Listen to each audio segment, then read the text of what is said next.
Hi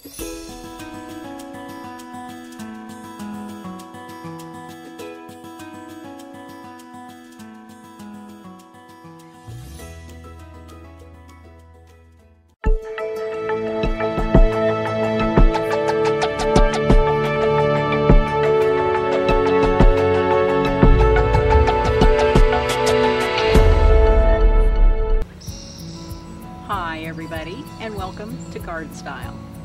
Well, it's about 10 o'clock in the morning and I'm about to harvest a lot of herbs today. And I'm going to show you how to dry them out so that you can store them later in the wintertime.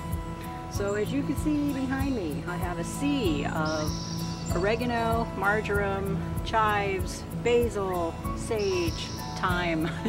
I'm going to be cutting some samples of all of them so that I can show you how to store them for later, and it's really easy. So a few points to start off with. I made sure to water all of the herbs last night so that they're well hydrated in the mornings. Really important to do that. And at this point they are right on the edge of blooming. So when you see those buds that are just about ready to pop open, that is your signal to start harvesting your herbs. That is when they are at their most potent. That's when all those flavors and juices have reached to the top and they're about to bust open into bloom. So I'm going to go through here and whack a few off, and then I will take you into the kitchen and show you some of my techniques for storing herbs. So here we go.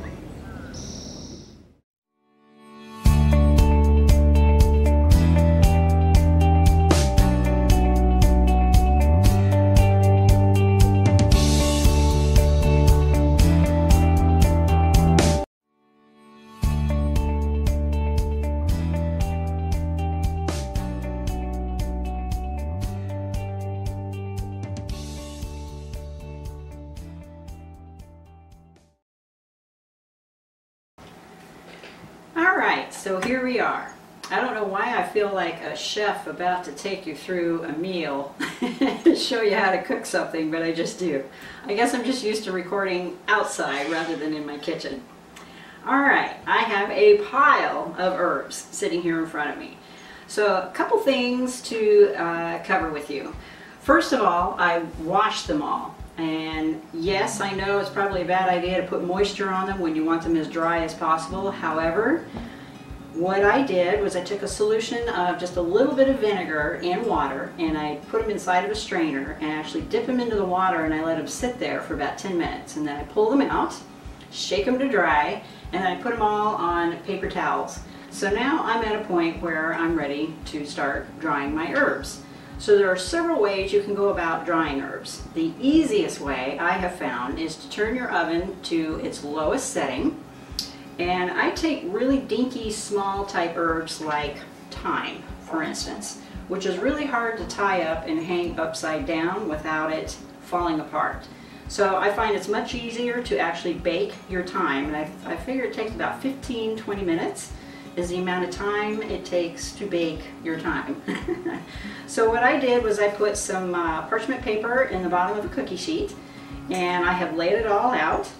And what I'm going to do now is put it in the oven, and I'm going to keep an eye on it. So I'm setting the timer for about 15 minutes. I'm going to pull it out, and if it doesn't feel crunchy to me where I'm actually able to crunch them with my hand, I'll put it back in for about 5 more minutes, and I'll just keep doing that until I feel satisfied that they're crunchy enough to where they'll crunch up and be really crispy in my hand.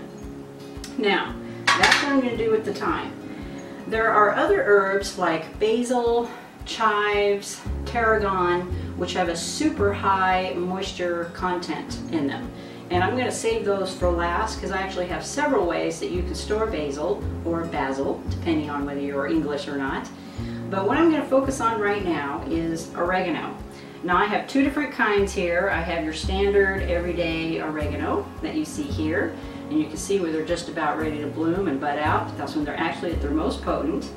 And then I also have a golden oregano, which I not only use as an herb, but I also use it as a ground cover. It's a fabulous ground cover, as a matter of fact. It's like this lime yellow out in the landscape. So you don't necessarily have to have them set aside in an herb garden. You can actually use them as a landscaping plant. And I have so much of it that this is all I'm going to need through the winter time. Plus I can give it to my friends.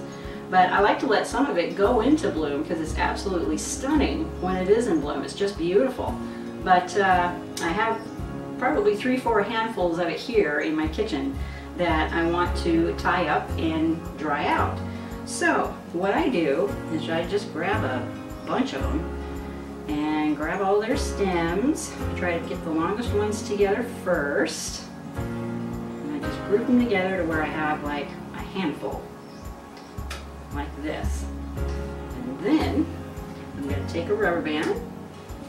Some people like to use twine, wire. For me, rubber bands work like a charm. Tie them like this. And then what I do is I actually put them inside of a paper bag. And the paper bag helps to wick any extra moisture away from them. That way they dry out faster and you don't have to worry about mold and mildew.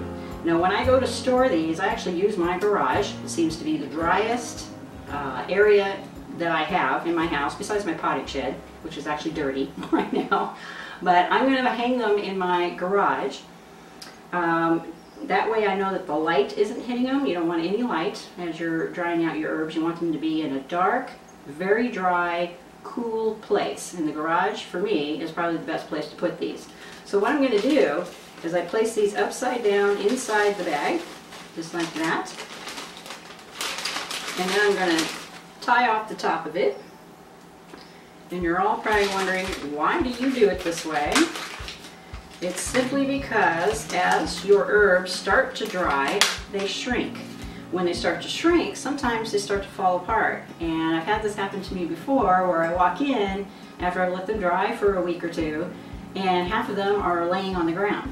This way, they're in a paper bag, which is wicking extra moisture, and anything that decides to fall out of the clump will actually fall into the bottom of the bag. So I can save it all and not have to worry about waste. So this is an awesome way to do it. And what I will do is just put all these in some paper bags. I'm going to clip them, and I have hooks that I can actually just take the rubber band and just hook it on the hook, and then there you go. Now for some of you, if you forget what day you actually put them out there, just to get an idea for how long you're drying them, just write down the date that you put them out in the garage to dry, and then just keep checking them after a couple of weeks, and they'll dry out super fast this way. And then when they're finished, I just pull them out of the bag, undo the rubber band, and there are several things you can do with them after that.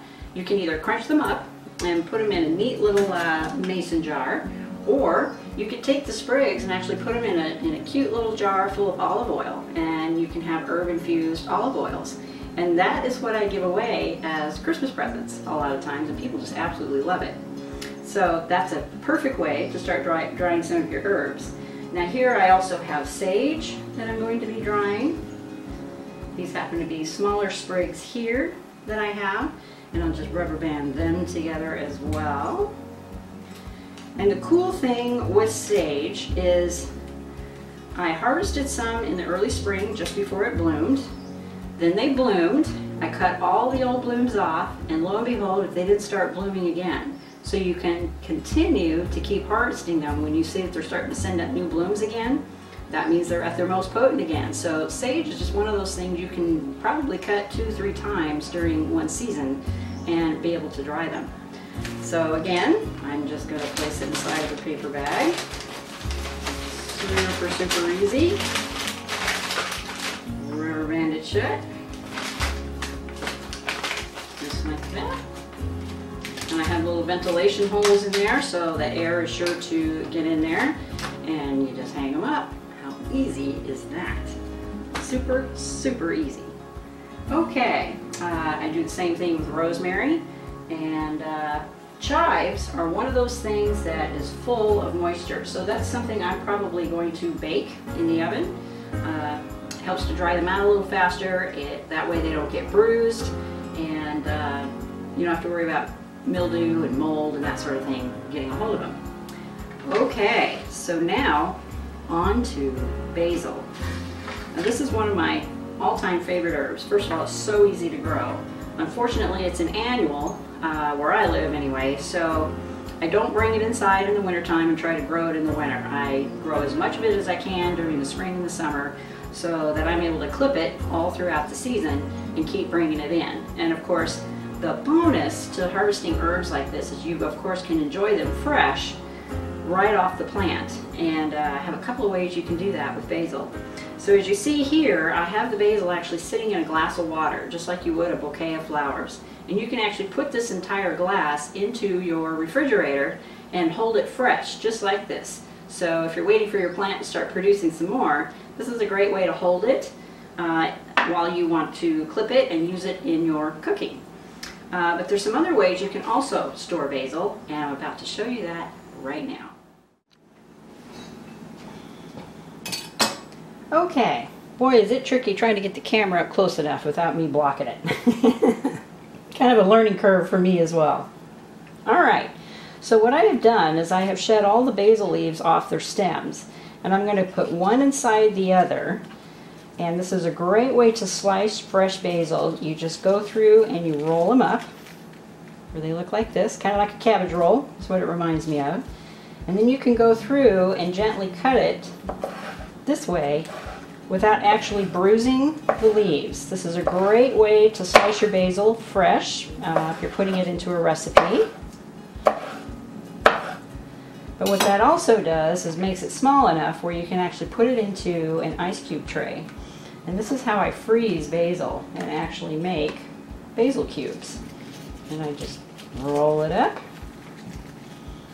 and start slicing it. This is a super easy way to store basil, just because I have difficulty drying it here in the Northwest because it is so moist. We have a lot of moisture in the air here, and it just takes forever to dry it.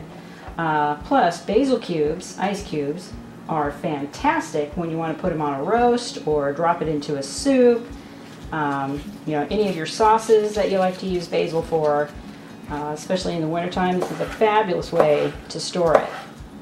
And what I will do, because I only have a couple ice cube trays here, probably could go out and get more, is I'll actually empty the cubes out once they're frozen and throw them in a Ziploc bag, and that way I can freeze more. And I'll have quite the storage of basil by the time fall comes around. I'll sit there, and that just keeps the bruising to a minimum on the leaves. Because of course you want to keep as much flavor as possible. And I find these taste great in stews and soups and sauces. It's just a great way to do it. And I learned this roll-up technique actually from a chef, a French chef, who said that's how they do it in their kitchens. I was like, well, they can do it, I can do it. And I've tried it, and it just works great. And then what I will do is fill the ice cube tray up with fresh bottled water. It's the best way to do it. I can't use tap water here in my kitchen just due to the fact it is so high in minerals. We have a lot of issues with minerals in our water here. I'm just going to go through and just finish filling up the tray. So once I fill that up with water, I pop it in the freezer. Freeze them solid, and then of course empty them out, and I can make more later. Now you'll notice that I have some stems left over here, and the basil stems are just as potent as the leaves are, especially if you're picking it right before they bloom. So you're like, what do you do with the stems? Because you certainly don't want those big things sitting in your sauces unless you mince it up really well. But without mincing it, you can actually grab a mason jar like I have here, fill it with olive oil, and throw them inside. And I will fill that up, put a cap on it, just like that, and you can have a basil infused olive oil, which is also really awesome to use in any of your spaghetti sauces, tomato sauces, things like that.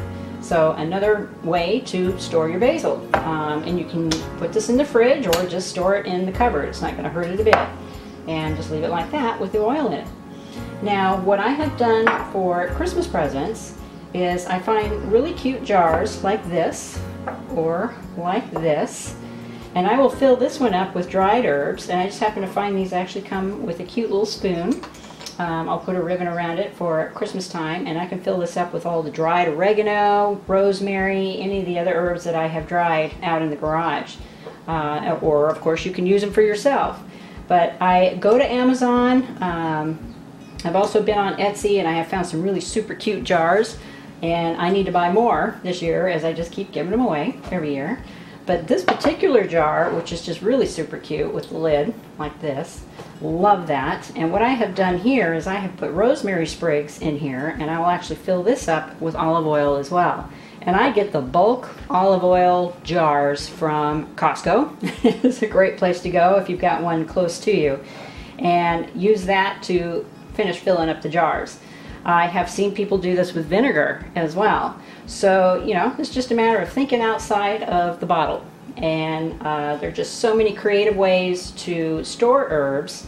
And, you know, I just don't see why more people don't do it, rather than paying the hefty price that you pay in the grocery store for, you know, herbs.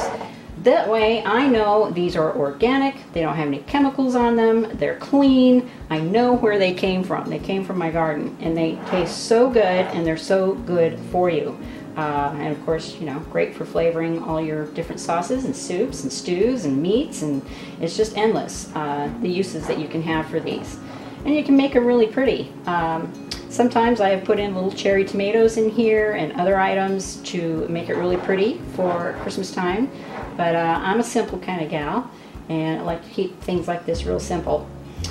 Alright, you guys, so there's some awesome ideas for you on how to store herbs. It is super easy. Most of your herbs are perennial, like your oreganos, rosemarys, chives, all those types of herbs. There is no reason you should be paying big bucks for herbs when you can just plant them in a pot if you don't have a lot of space, or put them out in the garden. Mix them in with your perennials, because they themselves are actually beautiful when they start blooming. And I've left some to do that just so I can show you what they look like later. Alright, you guys, so there's a quick lesson on herbs and how to store them for the winter. And of course, if you have any questions or comments, by all means, you can get a hold of me at GardnStyleNW.com, or you can email me at GardnStyleNwest@gmail.com. Thank you to all of you who are watching. I am so inspired just by your comments, and I'm just so thrilled to hear that a lot of you are learning something new. And of course, you have any other things you would like to learn about, send me a comment. Give me some ideas as to what you're struggling with, and I'll be more than happy to do a video for you. All right, you guys enjoy those gardens, dry out those herbs, and have some awesome meals later.